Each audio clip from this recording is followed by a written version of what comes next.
So topic which is going on, that is the operator. So if you have not seen the previous classes, then सबसे पहला काम करिए कि previous classes को देखिए, sequentially देखिए पूरा, क्योंकि आपके लिए एकदम सिक्वेंशियली तरीके से ये प्लेलिस्ट बनने वाला है।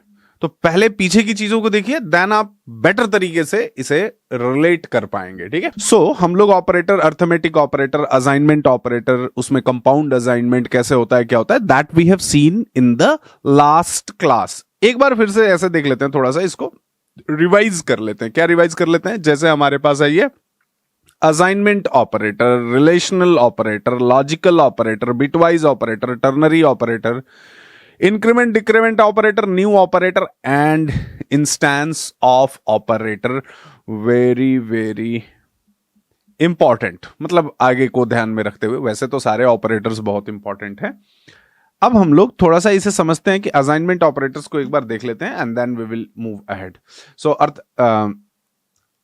देखिए, ध्यान दीजिएगा। असाइनमेंट ऑपरेटर में क्या है कि मैंने आपको ऑलरेडी बता रखा है, जस्ट एक क्विक आपको रिकैप दे देता हूं। असाइनमेंट ऑपरेटर में क्या है कि एक साइड है डेस्टिनेशन, एक साइड है सोर्स। फॉर एग्जाम्पल, अगर आपने लिखा है int of i is equal to 10, ऐसा लिखा आपने, तो i है इस साइड वाला है जिसे हम बोलेंगे डेस्टिनेशन, और ये जो वैल्यू हमने असाइन किया है ये क्या है? वैल्यू है, इसे हम बोलेंगे सोर्स। तो जब भी हम कोई असाइनमेंट परफॉर्म करेंगे, if in case we are performing any sort of assignments, then source and destination की कॉम्पैटिबिलिटी होनी चाहिए। कॉम्पैटिबिलिटी का मतलब क्या हुआ? एक छोटा सा एग्जांपल देता हूं। आपके पास कितने डेटा टाइप्स हैं? सो फॉर एग्जांपल है हमारे पास byte, short, int, long, float, double, character and boolean. ऐसे अलग अलग डेटा टाइप्स हैं। अब फॉर एग्जांपल हम लोग अगर जैसे int i is equal to 10 लिखे हैं, इसको मैं लिखूं byte of b11 is equal to i लिख दूं, तो ध्यान से समझना आप यहां पे। b11 क्या है? डेस्टिनेशन है, बट इसका डेटा टाइप क्या है? बाइट है। इंट क्या है? ये एक इंटीजर है। तो जो सोर्स का डेटा टाइप है वो थोड़ा सा बड़ा डेटा टाइप है, ये 4 बाइट्स की मेमोरी अलोकेट करेगा। मतलब इसके अंदर जो भी वैल्यू है it is available according to the 4 byte. अब हम अगर इसमें असाइन करना चाहेंगे तो हम डायरेक्टली असाइनमेंट नहीं कर सकते हैं। रीजन बिकॉज इनके बीच में कंपैटिबिलिटी तो है, बट प्रॉब्लम कुछ और है, क्योंकि इसका बड़ा डेटा टाइप है, साइज है, और देन फिर हम उस तरह से, तो हमको अगर इसे असाइन करना है यहां पे, तो हमें 2 ऑप्शंस यहां पे अवेलेबल हैं। क्या 2 ऑप्शंस अवेलेबल हैं अगर हमें असाइनमेंट करना है? तो पहला ऑप्शन क्या है और दूसरा ऑप्शन क्या है? पहला ऑप्शन ये है, जैसे मैंने लास्ट क्लास में भी बता रखा है, कि आपको ये जो इंट i1 है इसे आपको एश्योर करना पड़ेगा कि ये फाइनल वेरिएबल है। अगर ये फाइनल वेरिएबल है, so we will be easily able to assign it inside the byte 1। हम बाइट में आराम से असाइन कर सकते हैं अगर ये फाइनल है। तो फाइनल होने से क्या हुआ कि फाइनल होने से आपने वैल्यू को फिक्स कर दिया। मतलब कि अगर i के अंदर में 10 है, so now the value of i1 cannot be changed, और i1 या i जो भी आप कह लो, so that cannot be changed. मतलब कि ये 10 जो है फिर इसमें असाइन हो सकता है, क्योंकि रेंज तो बाइट की है ही ना। So in that we can store, that is not an issue. But the problem is, अगर प्रॉब्लम ये है कि अगर ये वेरिएबल है, अगर ये i1 जो है, जो भी आपने यहां पे लिया, ये अगर वेरिएबल है, तो वेरिएबल है इट मींस i1 की वैल्यू को हम कुछ भी रख सकते हैं। मे बी मान लो 300 रख दिए। तो अब अगर 300 को हम असाइन करने की कोशिश करेंगे बाइट के अंदर में, तो हम नहीं कर पाएंगे असाइनमेंट। यहां हम असाइन नहीं कर पाएंगे, रीजन बीइंग कि ये बाइट के रेंज से एक्सीड कर जा रहा है। ठीक है, अब दूसरा कॉन्सेप्ट आप समझो। यहां पे दूसरा कॉन्सेप्ट क्या है कि अगर हम यहां पे मान लो boolean of B1 is equal to, मान लो आपने ट्रू लिख दिया, ऐसा कोई आपने वैल्यू दे दिया। इसी वैल्यू को अगर मैं यहां पे int of I1 is equal to मैं B1 असाइन करूं, तो ये वैल्यू हम असाइनमेंट नहीं कर सकते हैं। We can not perform this assignment. क्यों नहीं कर सकते हैं? इसलिए नहीं कर सकते हैं कि इनके बीच में कॉम्पैटिबिलिटी नहीं है। अच्छा जी, तो क्या हम इसको टाइपकास्ट करके कर सकते हैं? Explicit typecasting, implicit typecasting, whatever you know, नहीं कर सकते। इम्प्लिसिट टाइपकास्टिंग बेसिकली जो अपने आप हो जाता है, ठीक है ना। और एक्सप्लिसिट टाइपकास्टिंग का मतलब जिसे आपको एक्सप्लिसिटली खुद से करना पड़ता है। नहीं, हम यहां पे टाइपकास्टिंग भी नहीं कर सकते। रीजन क्या है? रीजन ये है कि इनके आपस में कंपैटिबिलिटी ही नहीं है। This is not compatible to each other. So hope you got the meaning of compatibility, कि इसका बेसिक मतलब क्या है। So this assignment operator we have discussed it, we have seen it. अब हमें नेक्स्ट क्या ध्यान देना है, आप इसको थोड़ा सा समझिएगा।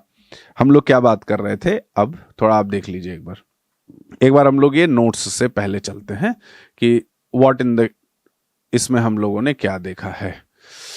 तो टाइपकास्टिंग के एग्जांपल्स हम लोगों ने यहां पे टाइपकास्टिंग देखा। देखो टाइप का एक बार मैं यहां पे आपको थोड़ा एक्सप्लेन कर देता हूं कि क्या है टाइपकास्टिंग का मतलब।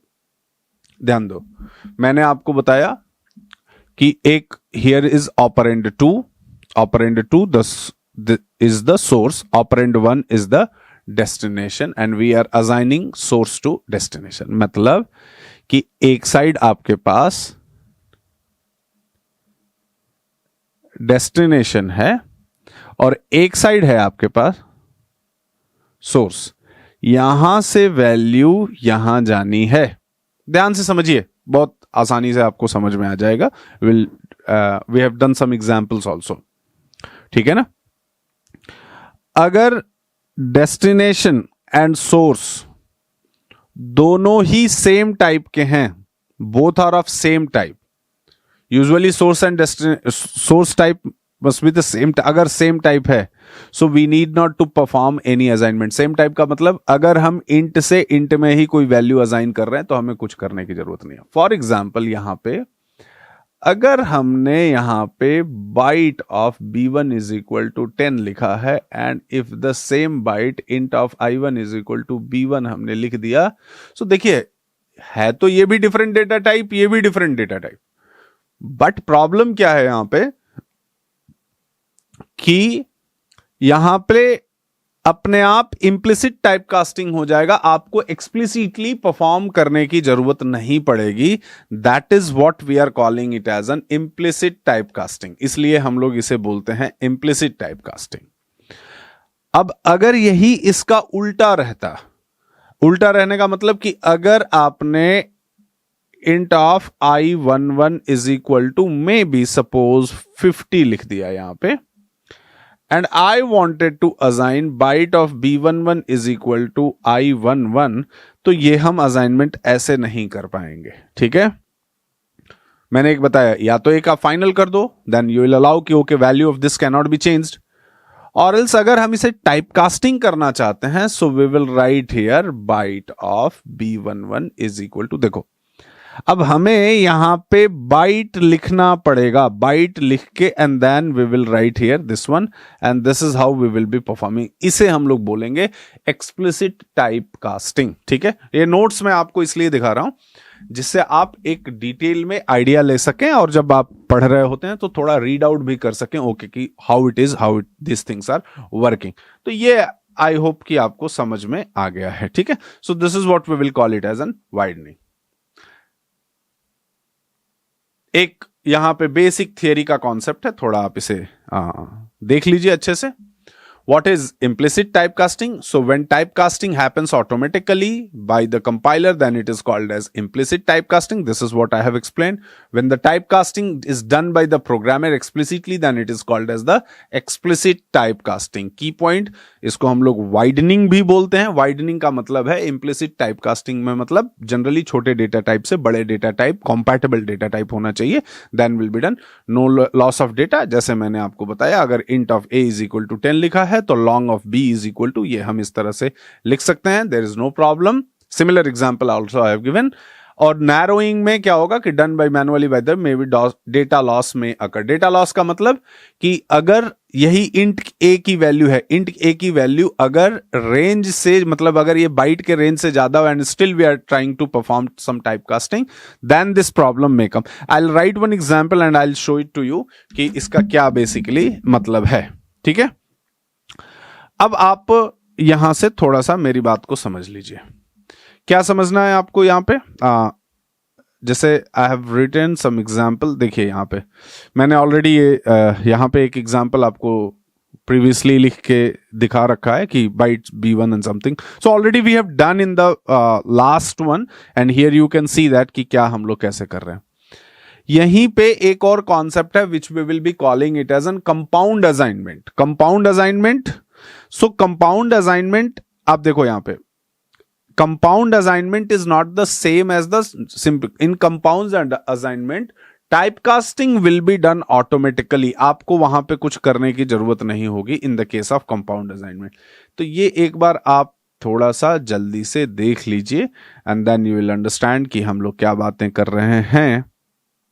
ठीक है, ओके. see here, जैसे मैंने यहां पे आपको एक एग्जाम्पल दिखा रखा है. क्या दिखा रखा है कि int of a is equal to 65. So a is the integer type. अब हम a की वैल्यू को कैरेक्टर में असाइन करना चाहते हैं. सो अगर हम a की वैल्यू को डायरेक्टली कैरेक्टर के अंदर असाइन करेंगे तो नहीं होगा. समझ रहे हैं बात को? अच्छा, नहीं होगा तो देखिए, कोई भी जब आप असाइनमेंट परफॉर्म करते हैं, any assignment you are performing, compiler उसको मैक्सिमम कोशिश करता है कि कुछ ना कुछ करके कर दें इसे. अब यहां पे जैसे a की वैल्यू 65 है, फॉर एग्जाम्पल a की वैल्यू अगर हमारे पास 65 है तो 65 तो हम कैरेक्टर में नहीं स्टोर कर पाएंगे. तो इस 65 को ये आस्की कैरेक्टर समझेगा एंड देन उस 65 से रिलेटेड जो इसकी वैल्यू है, आस्की वैल्यू इसको कंसीडर करेगा and then that value will be printed over here. समझ रहे हैं आप बात को? So similarly these things will work. Again यहां पे आप देखिए, अगर ये विद इन द रेंज है so that it is going to give you the output. So आप यहां पे देख सकते हैं कि पहला एसओपी क्या है, 65 something we are getting it, A we are printing here. Okay, A 65 आया क्योंकि ये as it is A print हो गया. ch when we are writing ch 65. so okay, see this is a, it is printing a because 65 जो है capital A का ASCII value है, so it is considering it as an A. और अब आप फिर से यहां पे देखिए कि A जो है 65 है, A डायरेक्टली बाइट को, इंट को हम बाइट में असाइन करते, सो परफॉर्मेंस इसका नहीं होता ऐसे. So it is simply type casting it to the byte and again it is printing as it is. ठीक है, तो ये एक बार आप देख सकते हैं. जैसे एक्सप्लिसिट टाइप कास्टिंग कहां से होता है, देखिए एक्सप्लिसिट टाइप कास्टिंग में int to char, int to byte होगा, float to int data decimal, ये जो है लॉस होगा. ठीक है, अब आप इसमें देखिए मेन क्या है. I have given you certain examples. I have given you for the practice. आप इसे प्लीज प्रैक्टिस करिए. ठीक है, एंड ये examples already we have discussed in the previous one. अब हम लोगों का एक टॉपिक है यहां पे कंपाउंड असाइनमेंट. कंपाउंड असाइनमेंट आप बेसिकली ऐसे मतलब एक समझ लीजिए. कंपाउंड असाइनमेंट में क्या है कि आप मान लो जैसे यहां पे, let me right one example here itself. यहीं पे मैं एक एग्जाम्पल लिख लेता हूं. इस एग्जाम्पल को हम लोग बाद में कंप्लीट कर लेंगे. So will write one example. क्या एग्जाम्पल लिखना है अपने को? मान लो हमें int of i1 is equal to, suppose I have to write here, suppose maybe 90 or byte of b1 is equal to, हमने यहां पे maybe 100 लिख दिया फाइन, इतना लिख दिया हमने। अब हमने B1 is equal to B1 plus suppose 10 हमने स्पेसिफाई किया, B1 प्लस 10 हमने असाइन किया, और हमने इस B1 को प्रिंट किया। इस पॉइंट को आप थोड़ा ध्यान से देखिए बस यहां पे,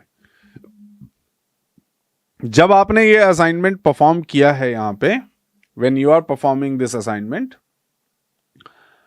सो what exactly happening over here, यहां पे क्या हो रहा है, किस तरह से, क्या पॉसिबिलिटी आ रही है यहां पे। अब पॉसिबिलिटी यहां पे इस तरह से आ रही है कि अगर हम यहां पे, ध्यान रखिएगा 1 सेकेंड, यहां पे देखो आपने ये जो लिखा है, मतलब कि B1 is equal to B1 plus 10। तो जब B1 प्लस 10, एक B1 एक वेरिएबल है, B1 की वैल्यू अभी तो 100 है, so 100 plus suppose you are writing here 10, then it is fine, कोई प्रॉब्लम नहीं है। But at the same time अगर B1 की वैल्यू अगर मान लीजिए हमने चेंज करके 120 कर दिया, तो अब प्लस 10 करेंगे तो ये 130 होगा, and 130 is not the range of the byte. ठीक है, सो फॉर दैट रीजन ये इसे अलाउ नहीं करेगा, directly you can not right it, fine.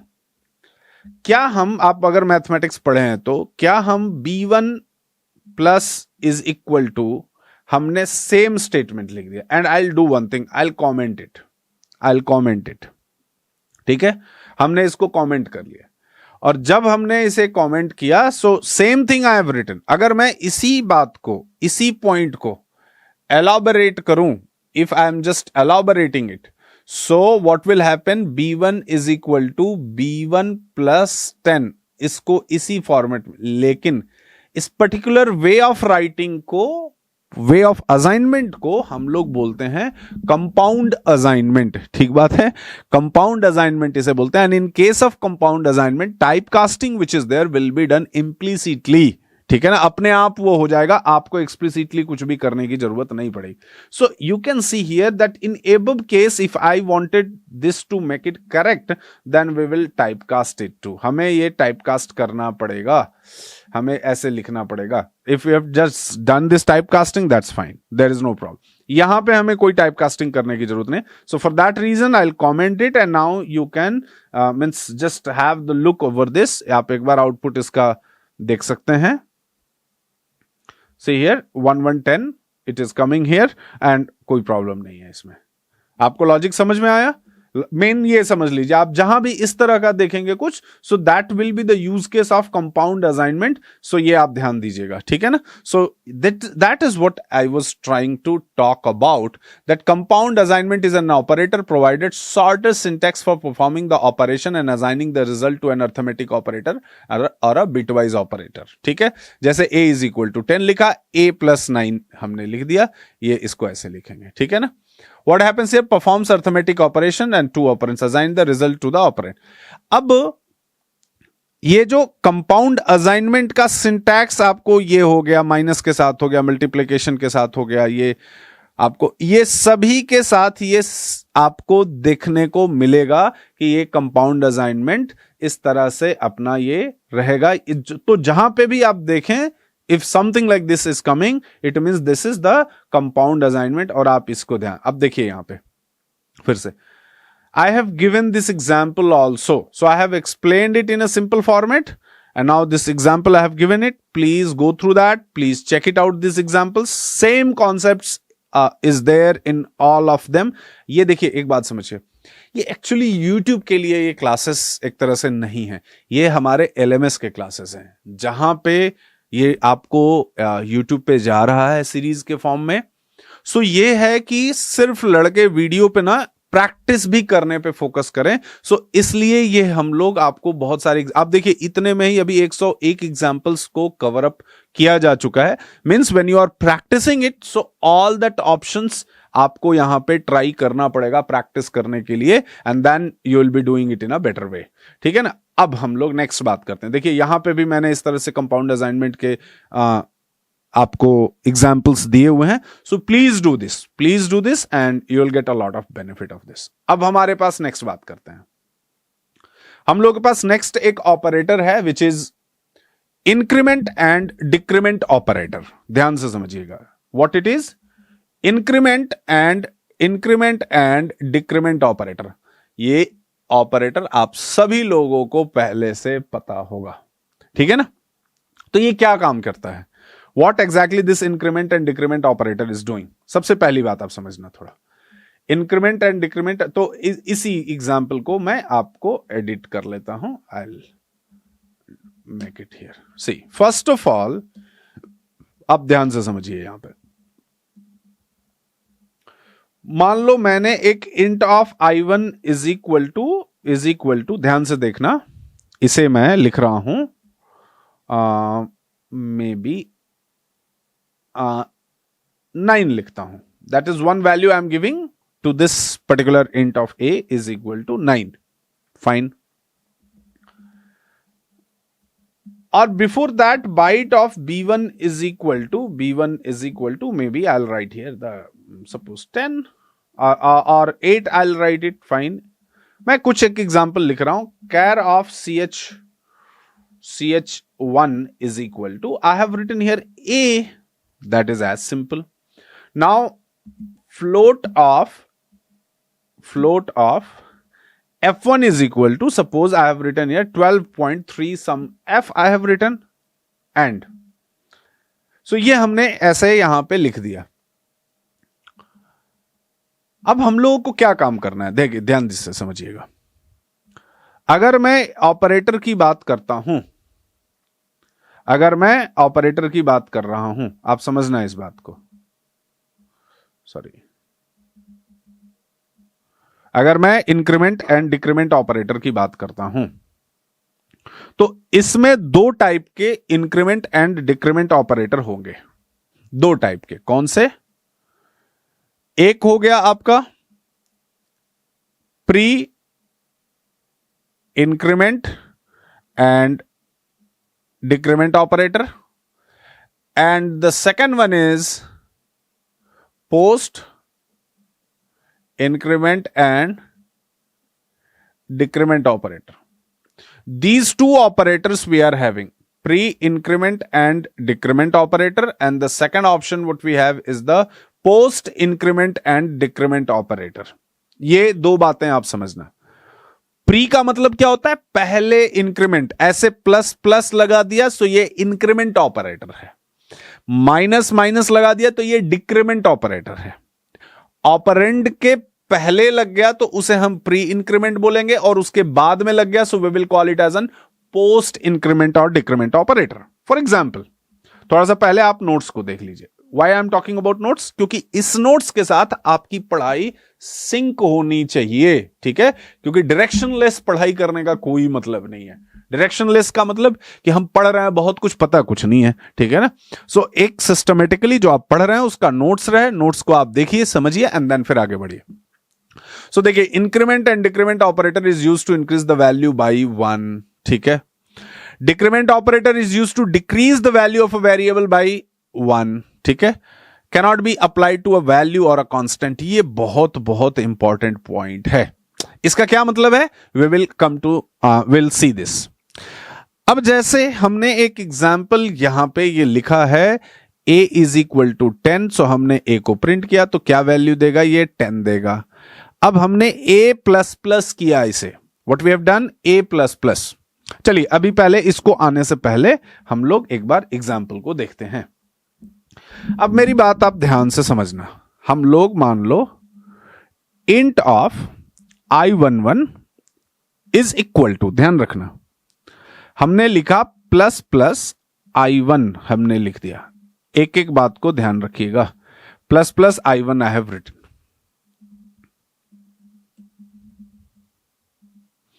हमने ये प्रिंट कर दिया। एक काम और कर देते हैं,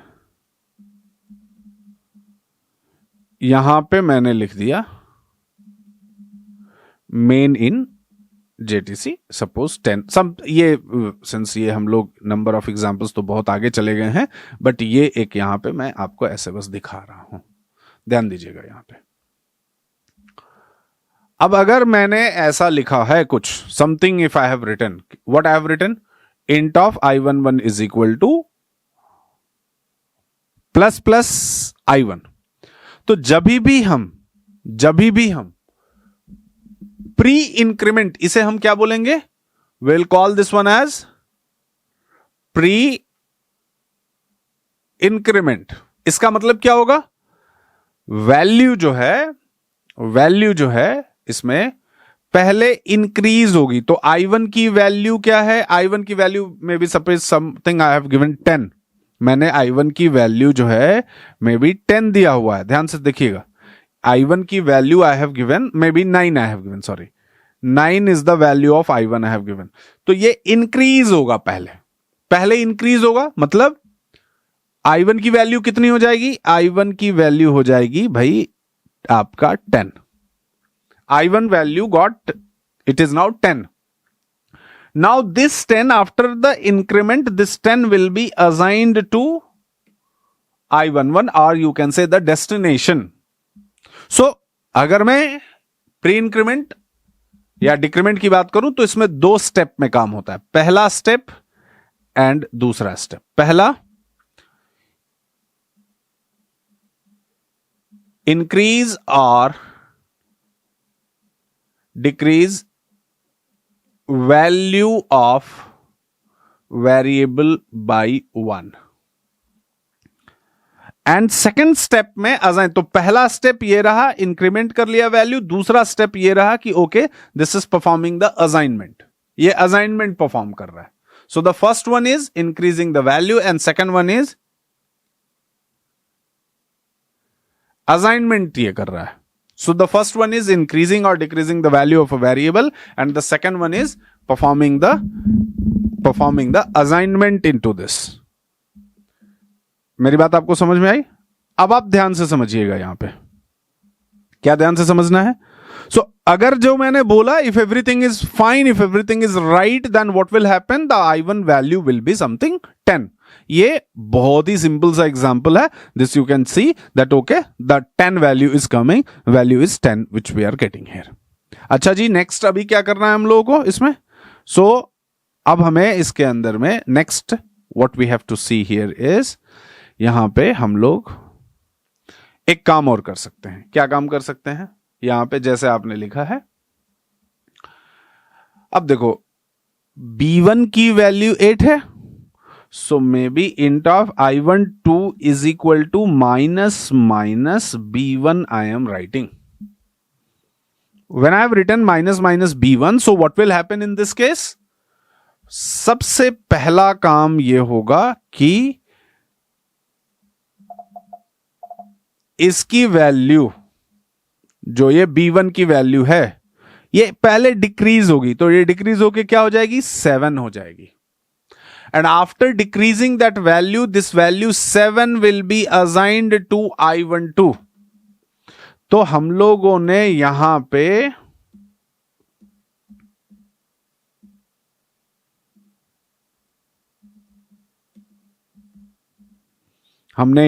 लिखा which is I12. This is one value I have given.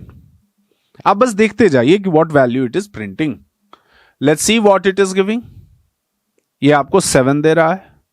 सो ये pre increment and decrement operator है। अब आप ऐसे समझो कि for example let's say I wanted to apply it over the character of CH11 is equal to again CH1 and inside this ना मैं लिखूंगा यहां पे plus plus CH1। It's a pre increment I have applied, ठीक है। Okay जी, pre increment हमने apply किया है। सो फर्स्ट इज यहां पे मैंने लिखा CH11 समथिंग, मैंने लिख दिया यहां पे। ऐसा लिखने के बाद में अब हम देखते हैं कि what value it is printing. अब ये क्या प्रिंट कर रहा है, ये प्रिंट कर रहा है बी, प्री इंक्रीमेंट किया हमने, so it is printing here the B. ये क्या कर रहा है, प्रिंट कर रहा है बी को, आपको प्रिंट कर रहा है।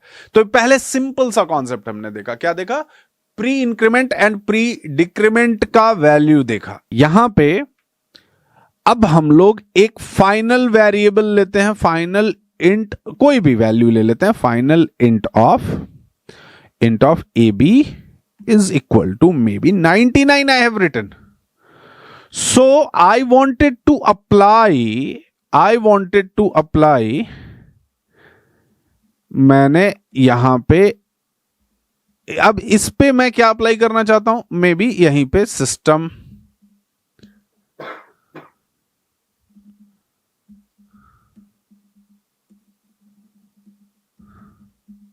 यहां पे मैं अप्लाई कर रहा हूं CH11 मैंने लिखा, सॉरी नॉट CH11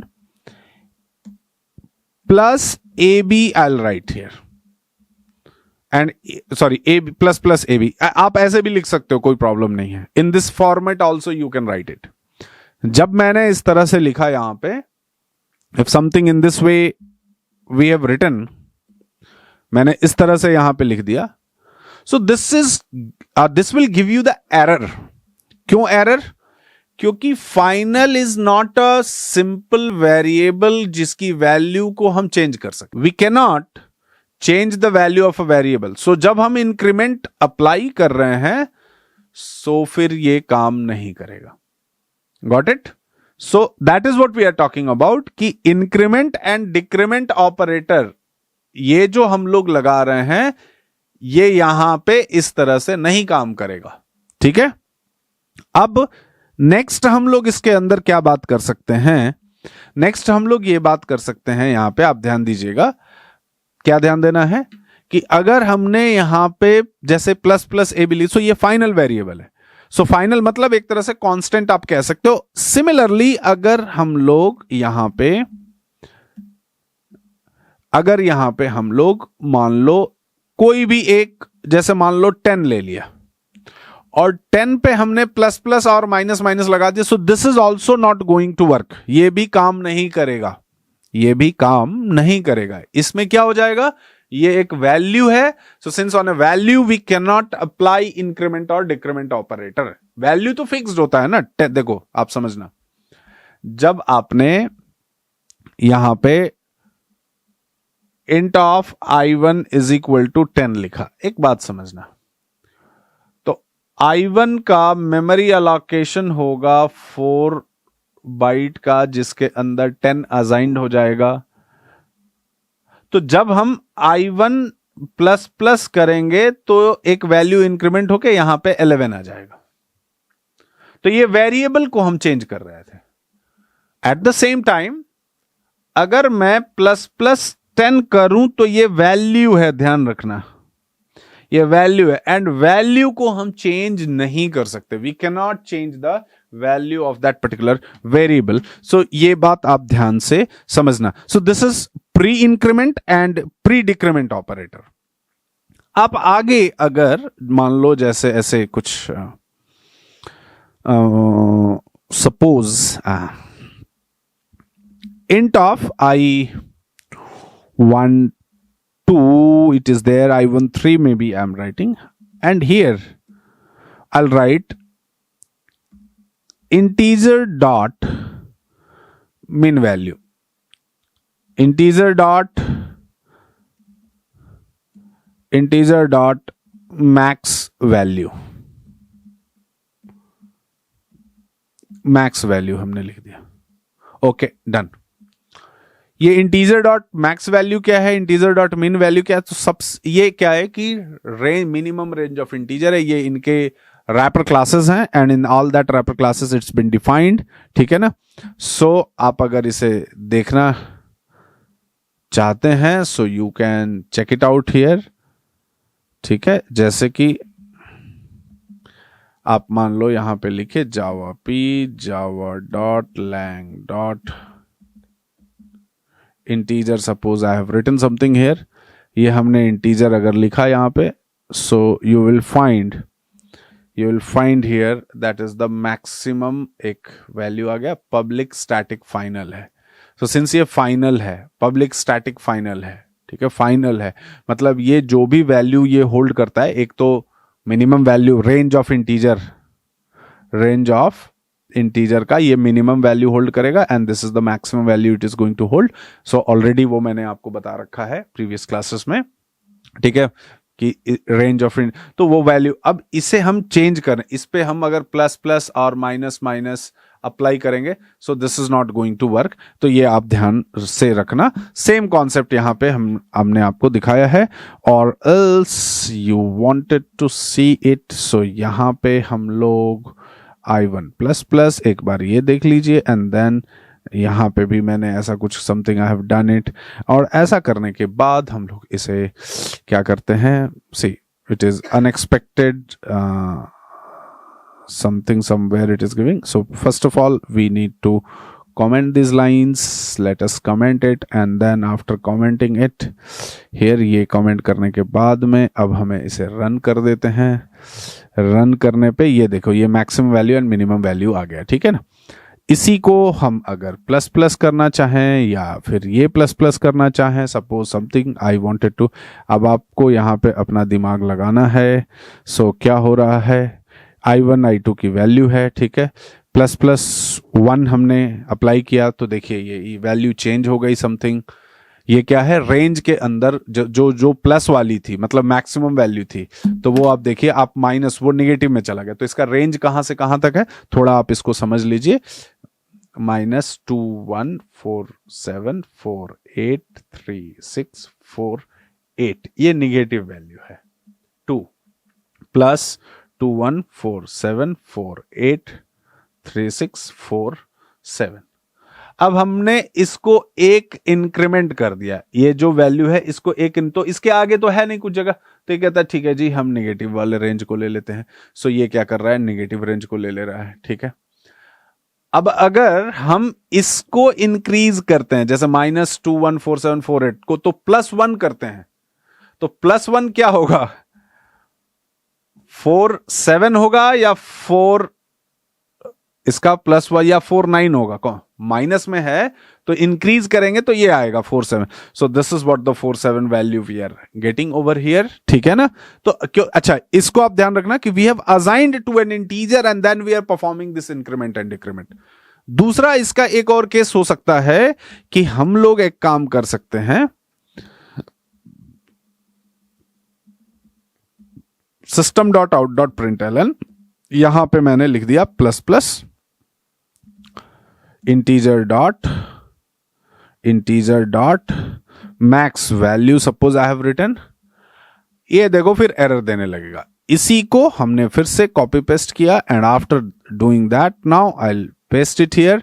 सो यहां पे मैंने यहां पे क्या कर दिया, which is min value I have written, and inside this min value I will write here minus. ये मैंने दो जगह पे दो ऐसे स्पेसिफाई करके कर दिया, ठीक है. एंड जब मैंने ऐसा कुछ कर दिया है, जब मैंने ऐसा दिखा दिया आपको, सो लेट्स सी ये एरर आ रहा है, can not assign value to the man, okay, because ये डायरेक्टली एक कांस्टेंट था, एक फाइनल वेरिएबल था. So for that reason we will not be able to assign. तो ये आपने देखा, एक बार क्या देखा, ये आपने क्या देखा, एक pre increment and decrement operator. अब यहीं पे हम लोग एक और एग्जांपल देखते हैं, which is post increment and decrement operator. Post increment decrement के ऑपरेटर के अंदर क्या होता है समझना. Let's divide it into the 2 different step. The first step is post increment and decrement operator का पहला स्टेप जो है, पहले वो असाइनमेंट करेगा. ध्यान से समझना, मैं इसको आपको बताता हूं. 2 बातों को आप समझिए, एक है प्री एंड दूसरा है पोस्ट. मान लो आपने int of I11 is equal to ये प्लस प्लस I1 लिखा, या int of I12 is equal to minus minus आपने B1 लिखा, कुछ भी लिखा. इस केस में क्या होता है, फर्स्ट ये इंक्रीमेंट होगा, मतलब I1 की वैल्यू जो भी होगी पहले वो इंक्रीज होगी, ठीक है। I1 की वैल्यू पहले इंक्रीज होगी, इंक्रीज होने के बाद वो फिर से असाइन होगा।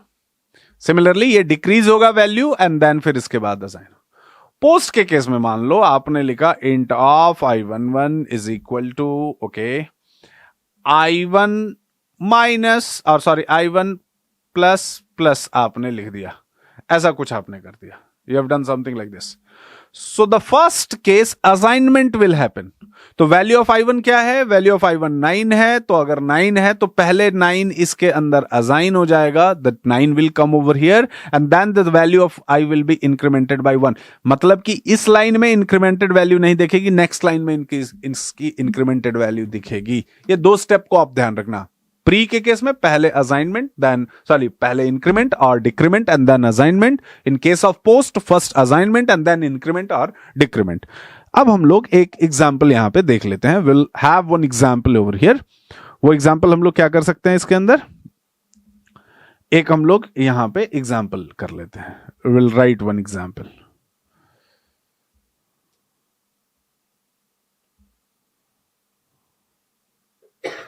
Just look at this now.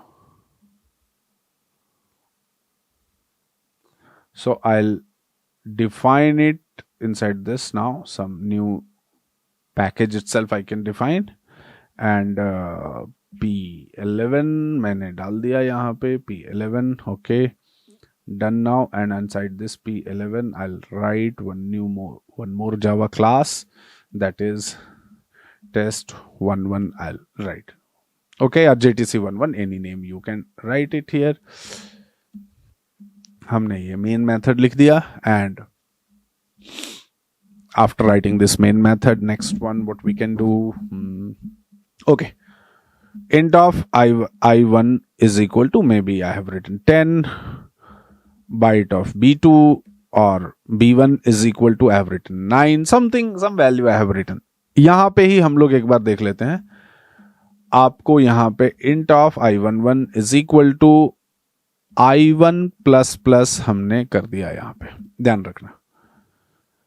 अब हमने यहां पे I1 की वैल्यू क्या है आपके 10 है, I11 की वैल्यू आप क्या करते हैं, फर्स्ट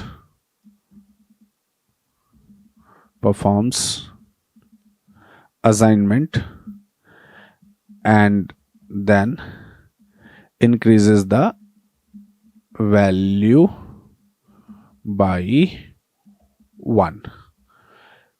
यहां पे आप देख सकते हो कि what value, what options it is printing here and in the similar format I'll just run it out. So जब हमने 11 इसको print कर दिया, so it is giving here the value 11 and then suppose here still it is giving the मतलब ये कौन सा आ गया 11 भाई, I1 हाँ, अब मतलब नेक्स्ट लाइन में जब हम लोग देख रहे हैं सो it is printing and I11 still you can find that is the 10 it is giving here itself, ठीक है ना।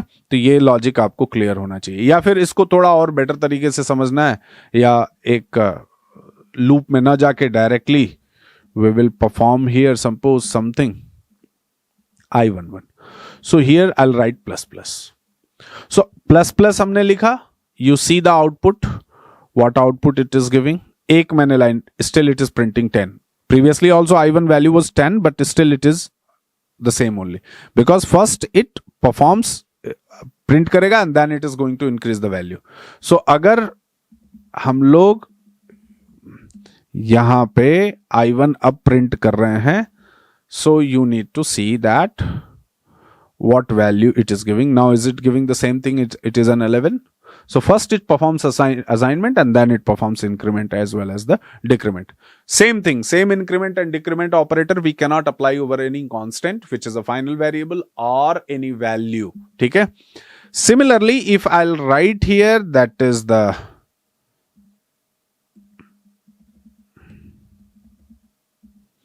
मैंने यहां पे अगर आपको बाइट ऑफ B1 हमने लगा दिया, if we have just applied here the B1 and then minus I have something I am writing and after writing all these things here यहाँ पे 9 आ गया, ठीक है, 9 आ गया। अगेन इफ वी विल,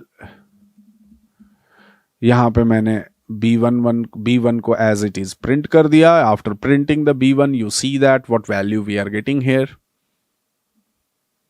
सो ये आप देख सकते हो, this is the increment as well as the decrement, post increment, pre increment, मतलब ये दोनों ऑप्शन हमने देख रखा है। नाउ अब हमें ये देखना है कि इसके अलग अलग examples I have given, these are the different examples I have given here. ये कुछ अच्छे एग्जाम्पल्स हैं। In this format we can just have a look, जैसे ये वाला एग्जाम्पल है। ठीक है, एक और ध्यान देना है आप थोड़ा सा यहाँ पे। आई will show you few more examples here in the same one we can see, or else I'll just remove all that things. And what else I can do? Suppose that I int of I12 or I11 I'll write is equal to plus plus and again plus plus. So if you'll see what will be the result, see यहां पे क्या हो रहा है कि ये problem है, both we cannot apply at the same time. Reason क्या है इसका, क्यों नहीं अप्लाई कर सकते, ध्यान से समझिएगा।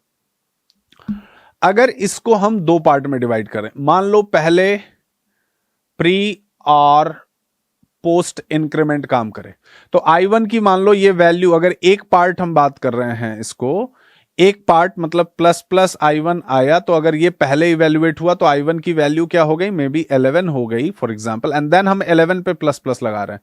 सो for that reason it will give a, we cannot apply to the value, ये एरर यही देगा कि okay we cannot apply this to the value. तो आप अगर आंसर इसका देखें, सो सी वेरिएबल एक्सपेक्टेड, इसको मिल रहा है वैल्यू। ये जो एरर आप देख रहे हो ना, it is getting value, why, because एक बार ये इंक्रीमेंट हो जाएगा and then the value of this will be incremented by 1। So for that reason itself we will not use, means will not be applying like that. अब इसी को थोड़ा सा हम लोग ऐसे कर लेते हैं, फॉर एग्जाम्पल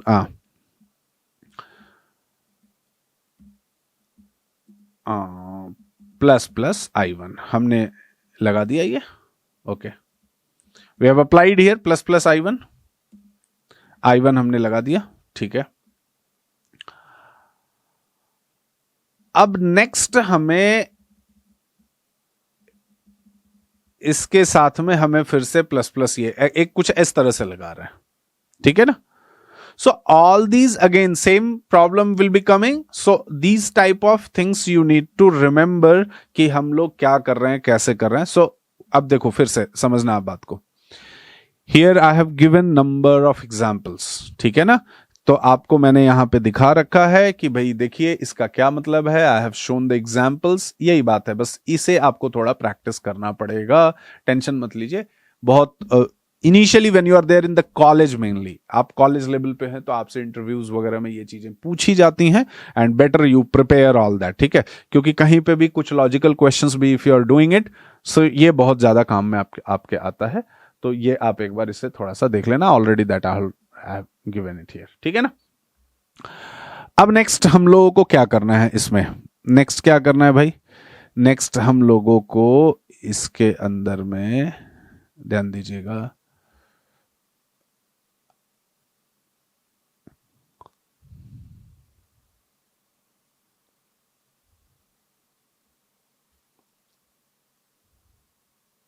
एक्चुअली ये PDF ना बदल जाता है अपने से। सो प्री इंक्रीमेंट एंड डिक्रीमेंट ये मैंने आपको ऑलरेडी बता दिया।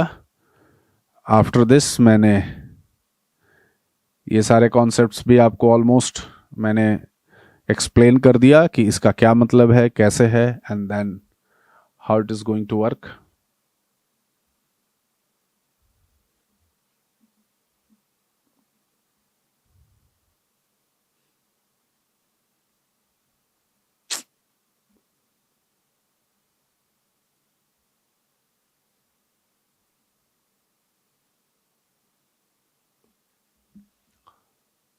Let's talk about, next one is the relational operator. Relational operator is used to, or is used between two expressions which forms relational expression. वो एक relational expression जिसको हम लोग बोलते हैं, ठीक है ना। It's a first of all it is a binary operator. तो देखिए आप ऑपरेंड 1, ऑपरेंड 2 एंड यहां पे जो आप ऑपरेटर यूज करोगे उसे हम लोग अभी बोलेंगे, जो ऑपरेटर हम यूज करने वाले हैं that operator be calling it as an relational operator. ठीक है। Greater than, less than, greater than equal to, less than equal to, ये तो आप ऑलरेडी जानते होंगे ये सब सिंबल्स को कि आप, why I am telling because आप मैथमेटिक्स में भी पढ़े हैं। Equal to and not equal to ये भी आप देख सकते हैं एक बार। ठीक है। So relational expression, whenever we are using any relational operator, so that expression we will be calling it as a relational expression. Relational expression, output of the relational expression or result of the relational expression will always be boolean value which is true or false. ये या तो true होगा या तो false होगा। ठीक है। Other than that it is not going to have any other relational operator. एक बात आप ध्यान से इसको समझ लीजिए। ठीक है ना। अब हम नेक्स्ट इसमें बात करते हैं। देखिए ध्यान से देखिएगा, अगर हम इसमें कुछ भी अप्लाई करते हैं, if anything we are writing, anything we are writing on this relational expression, so एक काम करते हैं थोड़ा सा। यहां पे काम क्या करते हैं कि जैसे आप ये जो भी देख रहे हो, so all that are a relational expression हम लोग इसमें लगा रहे हैं and we are applying into that relation. जैसे यहीं पे मैं आपको बता देता हूं, सिंस इतना ज्यादा कुछ वो नहीं है कि जिसमें आपको बहुत हमने क्या लिखा, system dot out dot println is equal to A, एक कैरेक्टर है, एक 65 क्या है, एक वैल्यू है।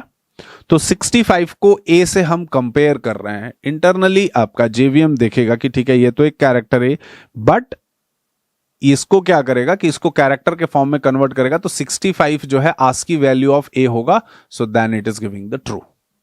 अब हमने b इज इक्वल टू 65 लिखा, a अगेन ये ट्रू। ये सभी रिलेशनल एक्सप्रेशन है, ये relational expression, this is what we are applying. ठीक है। तो ये आई थिंक कि आपको ये समझ, असाइनमेंट ऑपरेटर नहीं है, ध्यान रखना, असाइनमेंट ऑपरेटर ये है। ठीक है ना। दिस इज असाइनमेंट ऑपरेटर, मतलब सोर्स से डेस्टिनेशन में वैल्यू असाइन होगा। बहुत सारे लोग इससे कंफ्यूज हो जाते हैं। तो equal to and double equal से ये ध्यान दीजिएगा ये। ठीक है ना। सो इसे हम लोग क्या बोलते हैं, अपना एक इक्वल टू ऑपरेटर, जो कि हम लोग असाइनमेंट परफॉर्म करते हैं। ठीक है। Any of these operations whichever you are performing, these all we will be calling it as an numeric relational expression. अब जैसे ये आप देखो, लेस देन, ग्रेटर देन, ये जो एक्सप्रेशन हम लोग लगा रहे हैं इसे we will call again, this also we will call it as an relational expression. Why I am not telling all these things? Reason being कि आपको पता है कौन सा बड़ा है कौन सा छोटा है, लेस देन ग्रेटर देन क्या है नहीं है, ये है। देखो एक सेकेंड, यहां पे ये सब जो हम लोगों ने अप्लाई किया हुआ है and then we are applying, so ये रिलेशनल एक्सप्रेशन है, ये इसको हम लोग रिलेशनल एक्सप्रेशन बोल रहे हैं। ठीक है ना। सो वो आप देख रहे हैं, ट्रू फॉल्स का ये आप देख सकते हो कि okay what it is and how we have apply. तो ये आप एक बार एक एग्जांपल में देख सकते हैं, will be more than enough.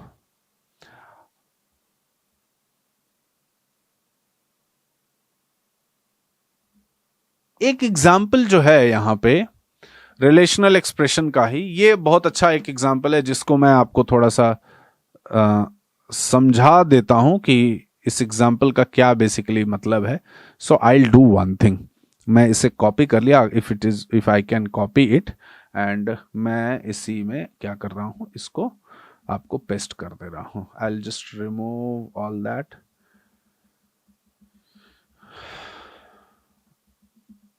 ये देखिए,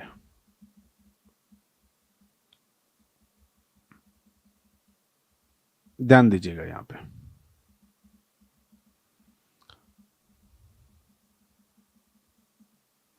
ध्यान क्या देना है यहां पे, a is equal to, suppose I have written here 10। ठीक है। सो पहला मैं इसे कंपाइल वो रिमूव करता हूं एंड देन यहां पे मैंने क्या लिखा, result is, we have written result is plus a is equal to. इसका मतलब आप समझते हैं क्या हुआ, इसका मतलब ये हुआ कि जब आपने ऐसा कुछ लिखा है तो फर्स्ट ऑफ ऑल ये जो डबल कोट्स के अंदर में है दिस इज स्ट्रिंग, ये क्या है आपके पास एक स्ट्रिंग है। ये जो डबल कोट्स के अंदर आपने लिखा है this is basically a string value. अब स्ट्रिंग के साथ आपने प्लस ए किया हुआ है, ए की वैल्यू क्या है 10 है। सो दिस ऑपरेशन इटसेल्फ जो है ये अलाउ नहीं कर रहा है, कॉन्कैटिनेट नहीं कर रहा है, राइट। तो मतलब तो हमें अगर इस ऑपरेशन को परफॉर्म करना है so we need to clearly tell, क्या बदलना बोलना पड़ेगा कि भाई ये देखो हमें जो है ये स्ट्रिंग अलग है एंड देन ये जो एक्सप्रेशन है दोनों अलग है। So in that way if you so इसका क्या होगा, आउटपुट क्या करेगा वो ट्रू एंड फॉल्स, मतलब इसको कंपेयर करके आपको result it is going to give you the result. So here it is going to print something and then it will give you the final result. Okay, so this is the true false it is giving here, fine. अब हम लोग यहां पे सो ये almost आपको ये बात समझ में आ रही है। अब हम लोग